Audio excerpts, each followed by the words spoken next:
தோழர்கள் அனைவருக்கும் வணக்கம். நம்ம சேனலில் டெய்லி 10 மினிட்ஸ் வீடியோ போட்டுட்ருக்கோம். இது ரெகுலராக ஃபாலோ பண்ணுங்கள். கண்டிப்பாக உங்களுக்கு டிஎன்பிஎஸ்சி கொஷின்ஸ் எந்த ஃபார்மேட்டில் வருது அப்படிங்கிறது உங்களுக்கு கண்டிப்பாக ரீச் ஆகும். சரிங்களா? இப்போ இது வந்து நீங்கள் வீடியோவை பார்த்து தெரிஞ்சுக்கிட்டாலும் ஓகே, இல்லை பிடிஎஃப் தேவைப்பட்டாலும் டிஸ்கிரிப்ஷனில் இருக்கிற 7667448486 நம்பரை கான்டாக்ட் பண்ணுங்கள். ஓகே, முதல் கேள்வி ஏஜேஜிஎஸ் 2023 தேர்வில் கேட்கப்பட்ட பாலிட்டி கொஷின்ஸ் பார்க்கலாம்.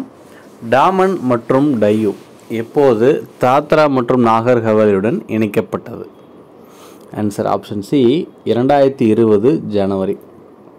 அதாவது பார்த்திங்க அப்படின்னா 29 மாநிலம் 7 யூனியன் பிரதேசமாக இருந்துச்சு.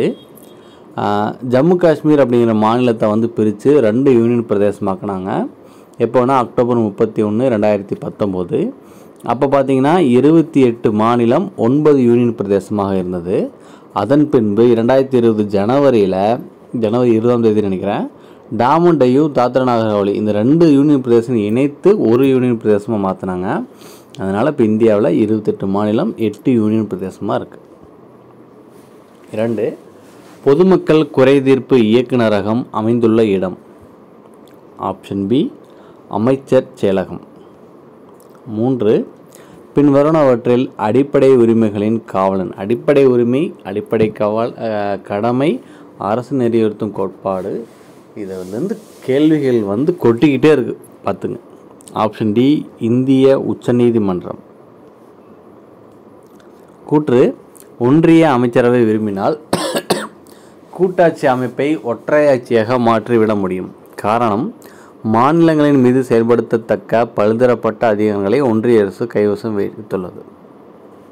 Answer option B. கூற்று ஏ தவறு, ஆனால் ஆர் சரி. அதாவது மாநில அரசை கட்டுப்படுத்தக்கூடிய அதிகாரம் வந்து ஒரு சில நேரங்களில் மத்திய அரசுக்கு இருக்குது. ஆனால் அதுக்காக வந்து அவங்க ஒற்றையாட்சியெல்லாம் மாற்றிட முடியாது. அப்படி மாற்றுறதா வந்து எப்போ மாற்றிருப்பாங்க. 5. பாராளுமன்ற நிலைக்குழுக்கள் பற்றி கீழ்க்கண்ட இணைகளை கவனிக்கவும். பாராளுமன்றத்தில் பார்த்திங்க அப்படின்னா நிலைக்குழு, தற்காலிக குழு அப்படின்னு 2 வகையாக குழு அமைப்பாங்க. நிலைக்குழுக்கள் அப்படிங்கிறத வந்து வருஷம் அமைப்பாங்க. தற்காலிக குழு அப்படிங்கிறது பார்த்திங்கன்னா ஏதாவது திட்டம் போட்டாங்க அப்படின்னா அதை செயல்படுத்துக்க அமைப்பாங்க. ஸோ அது சம்மந்தப்பட்ட கேள்வி. அதோட ஆன்சர் ஆப்ஷன் ஏ 2, 3, 4 எல்லாம் தப்பு. சம்மந்தமாக வந்து கூகுள் விக்கிபீடியாவில் கொஞ்சம் பார்த்து தெரிஞ்சுக்குங்க, முக்கியமானதும் கூட. உணவு நுகர்வோர் விவகாரம் மற்றும் பொது விநியோக குழு வந்து பார்த்திங்கன்னா வந்து நிலைக்குழு. மற்ற 3மே அது மட்டும்தான் சரி, மற்ற 3மே தவறு. 6. கீழ்க்கண்ட நாடாளுமன்ற கூட்டத்தொடர்களில் எது அல்லது எவை தவறானவை? ஆப்ஷன் சி குளிர்கால கூட்டத்தொடர் நவம்பர் முதல் ஜனவரி வரை என்பது தப்பு. குளிர்கால கூட்டத்தொடர்னா நவம்பர் டு டிசம்பர். வரவு செலவு கூட்டத்தொடர்னா பிப்ரவரி டு மே. மழைக்கால கூட்டத்தொடர்னா ஜூலை டு செப்டம்பர். கீழ்வரும் எந்த திருத்த திட்டம் தொடக்க கல்வியை அடிப்படை உரிமையாக்குறது? இந்த கேள்வி அப்படி தான், இதுவும் ரிப்பீட்டாக அடிச்சுக்கிட்டே இருக்கு. ஆப்ஷன் சி 86வது சட்ட திருத்தம். 8. கீழ்காண்பனவற்றில் எது தவறான இணை?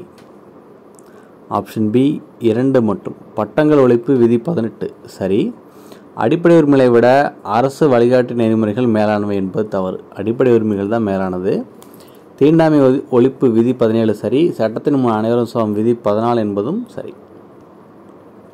அடுத்து 42வது அரசியலமைப்பு திருத்த சட்டம் இந்திய அரசியலமைப்பு சாசனத்தில் முகவரியில் 3 புதிய சொற்களை சேர்த்தது. அதில் எது தப்பு அப்படின்னா வந்து மக்களாட்சியுடைய அப்படிங்கிறது வந்து தப்பு. இந்தியா ஒரு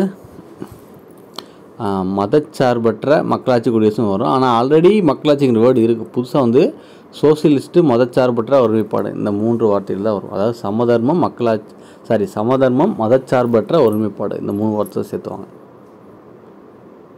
பாருங்கள், இந்த 42வது அரசியலமைப்பு திருத்த சட்டமும் அதே மாதிரி தான் திரும்ப கேட்டுக்கிட்டே இருக்காங்க. 1. மாறுபட்ட ஒன்றை கண்டுபிடி. ஆப்ஷன் டி சொத்துரிமை. சுதந்திர உரிமை, சமய சார்பு உரிமை, அரசியலமைப்புக்கு உட்பட்ட தீர்வான உரிமை எல்லாமே அடிப்படை உரிமைகள். இந்த சொத்துரிமை என்பது அடிப்படை உரிமை இல்லை, எடுத்துட்டாங்க. 2. அடிப்படை உரிமைகளை எப்போது நிறுத்தி வைக்க முடியும்? ஆப்ஷன் சி தேசிய அரசியல் நிலைகளின் போது குடியரசுத் தலைவரின் ஆணையினால். அவசர நிலையின் போது குடியரசுத் தலைவர் நிறுத்தி வைக்கலாம். 3 சரியான குறிப்புகளை குறிப்பிடுக. கேட்கணும்ல, இது சரின்னு கேட்குறாங்க. ஆப்ஷன் சி 2, 3, 4 சரி அப்படிங்கிறாங்க. ராஜமன்னார் குழு 1983ஆம் ஆண்டு மத்திய மாநிலங்களை ஆய்வு செய்ய அமைக்கப்பட்டது என்பது தவறு. 1971 தான் வந்து அமைக்கப்பட்டிருப்பாங்க. இந்த குழு அடிக்கடி கேட்குறாங்க, பார்த்துங்க. அடுத்து, அரசமைப்பின் 7வது அட்டவணை 3வது பட்டியலை உருவாக்கி அதிகார பகிர்வை மத்திய மாநில அரசாங்கங்களுக்கு வழங்குது. சரி. அதிகார பகிர்வு மத்திய மாநில ஒருவரின் அச்சணையாக உள்ளது. சரி. மத்திய அரசாங்கத்தின் அதிகாரம் தேசத்தின் எல்லை முழுவதும் காணப்படுகிறது. சரி. 4 இனம், பாலினம், தேசிய இனக்குழு, மொழி, மதம் மற்றும் வேறு தகுதி அடிப்படையாக பொறுத்து மாறுபடாமல் மனிதர்களாக பிறக்கும் அனைவரும் மரபாக இருக்கும் உரிமையே மனித உரிமை என கூறியது ஐநா சபை, UNO. 5 இந்தியாவின் தேசிய நாட்காட்டி சக வருட நாட்காட்டி. 6 கூற்று மாநில சட்டமன்றம் மாநில அதிகாரத்தில் உண்மையான அதிகார மையமாகும். காரணம், முக்கியமான துறை தலைவர்களை நியமனம் செய்கிறது. மாநிலத்தின் உயரிய அதிகாரம் சட்டமன்றம் என்பது சரிதான், ஆனால் முக்கிய துறை தலைவர்களால் நியமனம் செய்யல.